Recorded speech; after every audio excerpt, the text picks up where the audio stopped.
The illusion of time is created by human beings because we don't want to die. Your natural state of being is God, pure non dualistic consciousness.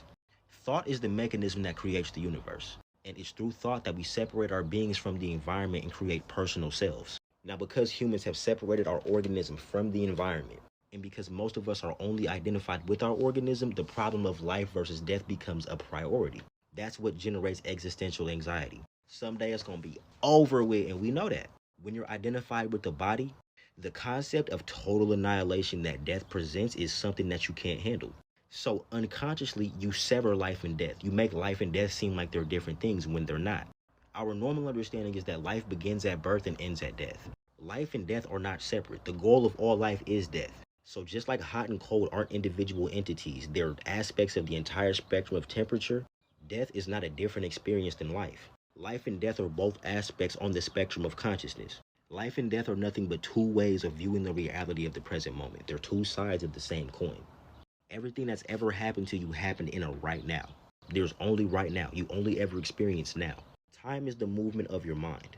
Now, real quick, we have to talk about the present moment. I'm going to say the word applesauce. Now, that shit is gone. I said the word applesauce like 2 seconds ago. So, the way that we normally operate within time, the present moment is something that's constantly slipping into the past every fucking millisecond.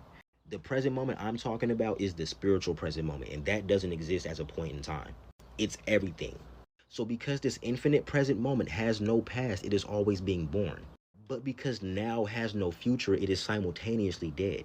Life and death are two different ways of talking about the same timeless moment. So you go from undifferentiated awareness to an individual organism. Now, because you're identified with an individual organism, you believe in life and death. You've created two dimensions in your mind that are illusions. It's your subconscious denial of the unity between you and the rest of the universe, as well as your identity with the personal self that creates the illusion of time. You refuse to die in your mind. So, because of that, you can only exist in a point in time. You can't exist in the infinite now moment. So, in trying to preserve the personal identity, the mind creates an ego, your self image. Now you believe you're an ego. Right now, what could I use to define me? Only my memories, only the illusory past.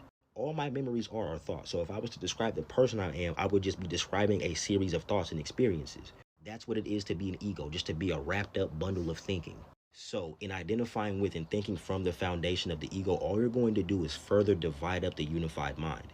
The ego promises us the illusion of there being a tomorrow, of a continuous existence. Now reality is split up. Now you think you're a soul with a mind and a body. Not true. There's only the one who's none.